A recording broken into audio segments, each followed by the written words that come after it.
Hello everyone. Firstly, introduce myself. I am Poonam Jaiswal, nursing tutor of Sri Rawatpura Sarkar College of Nursing. And today's my topic, gastritis. This is a topic of medical surgical nursing subject, and this video is specially for BSc nursing second year and GNM second year students. I hope this video help your online study. So let's start topic. Firstly, we will discuss about definition of gastritis. Gastritis is inflammation of the stomach lining and is usually termed acute or chronic gastritis. Gastritis एक ऐसी condition है जिसमें viral और bacterial infection के कारण stomach की जो lining होती है, म्यूकोजल लाइनिंग होती है, उसमें इन्फ्लामेशन हो जाता है. इज यूजुअली टर्म्ड एक्यूट और क्रोनिक गैस्ट्राइटिस. जो गैस्ट्राइटिस डिसऑर्डर होता है वो मे बी एक्यूट हो सकता है और समटाइम्स एक्यूट कंडीशन में अगर टाइमली ट्रीट नहीं किया गया तो वो क्रोनिक गैस्ट्राइटिस में भी कन्वर्ट हो सकता है. Now we will see gastritis. You can see here, this is a healthy stomach and this is a gastritis of the condition. Healthy stomach is a normal and gastritis stomach is the redness, swelling and inflammation. Now we will see etiology. Etiology of the gastritis. The two major causes are by a bacteria named Helicobacter pylori. Helicobacter pylori, this is a bacteria and these are mainly causes of the gastritis. After that, non-steroid anti-inflammatory drugs. ये जो drugs होती है non-steroid anti-inflammatory drugs, ये ज़्यादातर ऐसे patient को दी जाती है जिन्हें अर्थराइटिस या तो कार्डियोवैस्कुलर डिसऑर्डर होते हैं और इसका ओवरडोज होने की वजह से जो स्टमक होता है वहाँ पे क्या हो जाता है, इन्फ्लामेशन हो जाता है. After that, infectious agent. Infectious agent means viral or bacterial infection may cause gastritis. Next one, autoimmune problem. Autoimmune problem एक ऐसा कंडीशन है जिसमें ह्यूमन बॉडी का इम्यून सिस्टम खुद ही अपने शरीर के पार्ट्स और टिश्यूज पर अटैक कर देता है. ये जेनेटिक की वजह से भी हो सकता है और इन्वायरमेंटल फैक्टर की वजह से भी हो सकता है. After that, Crohn disease. Crohn disease यह एक ऐसा डिसऑर्डर है जिसमें ह्यूमन बॉडी के डाइजेस्टिव सिस्टम की लेयर में स्वेलिंग या रेडनेस हो जाती है जिसकी वजह से डायरिया, पेट दर्द जैसी प्रॉब्लम भी होती है. Next, sarcoidosis. Sarcoidosis this is a enlargement of the lymph node in many parts of the body. जो सार्कोइडोसिस होता है वो एक प्रकार का इन्फ्लामेशन होता है. कहाँ पर इन्फ्लामेशन होता है, लिम्फ नोड्स में. लेकिन इसमें एक डिफरेंस है, इसका जो इन्फ्लामेशन होता है वो गुच्छे के आकार में होता है. तो सार्कोइडोसिस एक इन्फ्लामेशन है लिम्फ नोड में. Next, isolated granulomatosis gastritis. Isolated granulomatosis gastritis this is a type of chronic gastritis.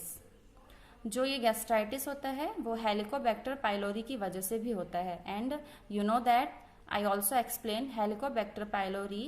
This is a main causes of the gastritis. So these are etiology of the gastritis. Now we will see pathophysiology.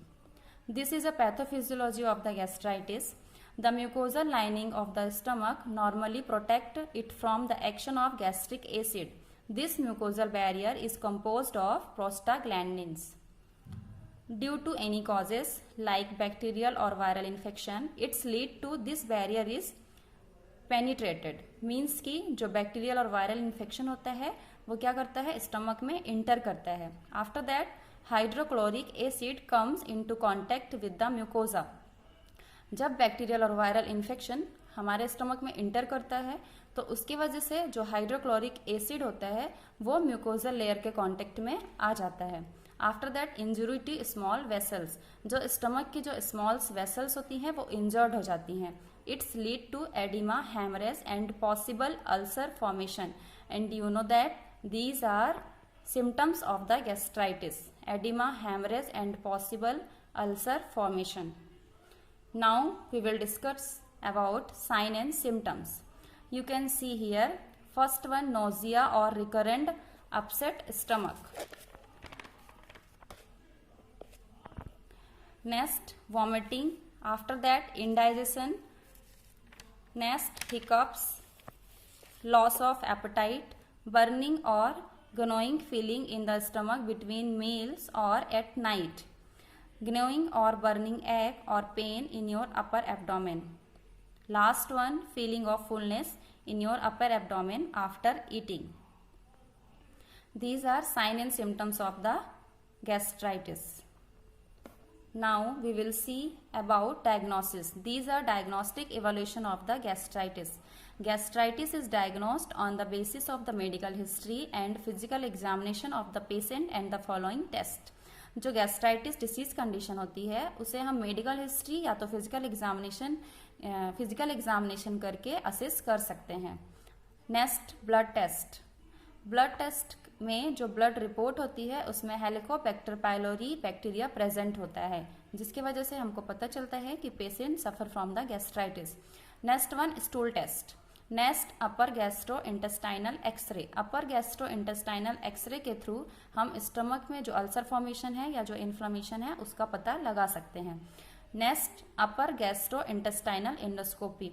Upper gastro intestinal endoscopy यह एक ऐसा investigation है या ऐसा procedure है जिसमें एक flexible tube with camera stomach में एंटर किया जाता है और उसके थ्रू हम स्टमक में जो इन्फ्लेमेशन है या जो अल्सर फॉर्मेशन है उसका पता लगा सकते हैं. So these are diagnostic evolution of the gastritis. Next, medical management. First, antibiotic. Antibiotic medicine gastritis patient को प्रोवाइड किया जाता है क्योंकि मैं आपको पहले भी बता चुकी हूँ हेलिकोबैक्टर पाइलोरी एक बैक्टीरिया है जिसकी वजह से गैस्ट्राइटिस कॉज करता है और इस बैक्टीरिया को किल करने के लिए हम पेशेंट को एंटीबायोटिक प्रोवाइड करते हैं. Next, medication that block acid production and promote healing. Proton pump inhibitor reduce acid by blocking the action of the parts of cells that produce acid. जो प्रोटॉन पंप इनहिबिटर होता है वो क्या करता है, acid production को reduce कर देता है. ये हमारे स्टमक की जो सेल्स होती हैं जो हमारे बॉडी में एसिड प्रोड्यूस करती हैं उसको टोटली ब्लॉक कर देता है. Next, medication to reduce acid production, reduce amount of the acid release. Last one, anti acid. Anti acid that neutralise stomach acid. जो एंटी एसिड मेडिसिन होती हैं वो क्या करती है, स्टमक के एसिड को कम कर देती है. After that we will discuss about nursing management. First, if the patient is vomiting, give antiemetics. अगर पेशेंट को वॉमिटिंग फील हो रहा है तो हम क्या करेंगे, पेशेंट को एंटीएमेटिक मेडिसिन प्रोवाइड करेंगे. Second one, administer IV fluid as ordered. Patient हो सकता है गैस्ट्राइटिस की वजह से ओरली इनटेक ना कर सके, इस वजह से हम पेशेंट को आईवी फ्लूइड प्रोवाइड करेंगे. Provide as bland diet, offer smaller और more frequent servings. Next, help patient identify specific foods that cause gastric upset. Next, administer antacid. Administer pain medication. Monitor patient fluid intake and output. Assess the patient for presence of bowel sounds. Teach the patient about the disorder. These are nursing management of the gastritis. Now, we will see health education. Health education. First one, take medicine is directed. Second one, avoid non-steroid anti-inflammatory drugs. Next, stop smoking. Next, drink fluid and get plenty of rest. Next, take soft foods. And next, drink clear liquid. After that, we will discuss about effect of the disorder on elderly. Means कि elderly as में जो disorder होता है वो क्या affect करता है. First one, their stomach lining tends to thin with this age. इस एज में जो स्टमक की म्यूकोजल लाइनिंग होती है वो बहुत ज़्यादा थिन हो जाती है. Intake of poor quality infected foods. Next, intake of strong solution of acid and alkalis. Next, improper and long term of medicines like corticosteroid. Now conclusion. Definition, sign and symptoms, etiology, medical management, nursing management, health education, effects of the disorder on elderly, and after that if any doubt you can tell me on the comment box. Thank you.